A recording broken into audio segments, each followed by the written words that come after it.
25 वर्ष का जीवन विद्या अध्ययन करने में व्यतीत हो गया, बचपन में व्यतीत हुआ, बड़े हुए विवाह हो गया, पत्नी आ गई, बच्चे हो गए, गृहस्थ जीवन का बोझ पड़ गया और इस बोझ को खेते खेते कब 50 के हो गए, बाल सफेद हो गए, पता ही नहीं चला।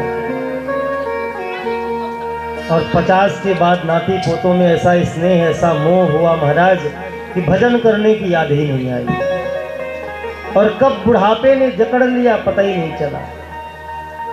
दांत झड़ गए, बाल सफेद हो गए, आंखों में दिखाई नहीं देता, कमर झुक गई, हाथ में लाठी आ गई, पर याद नहीं आ रहा है कि हमने भगवान से क्या वादा किया। जब हम मातृगर्भ में थे उस समय हमने भगवान से बहुत बड़ी बड़ी प्रतिज्ञा की थी, हे प्रभु इस नरक से मुझे बाहर निकाल दो, मैं सत्य कहता हूँ बाहर आते ही आपका भजन करूँ। हे नाथ मैं आपको भूलूं नहीं।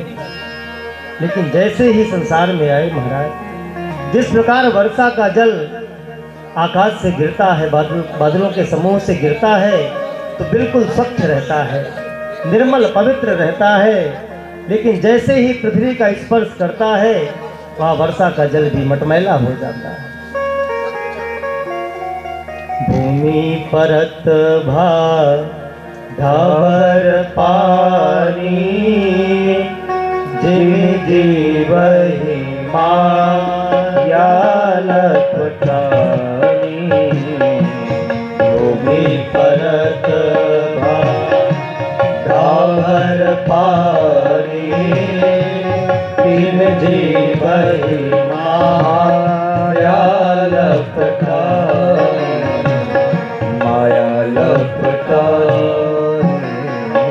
ठीक उसी प्रकार जैसे ही हम संसार में जन्म लेते हैं, भगवान की माया हमें ऐसे जकड़ती है महाराज कि उस माया के वशीभूत होकर हम मायापति को भूल जाते हैं।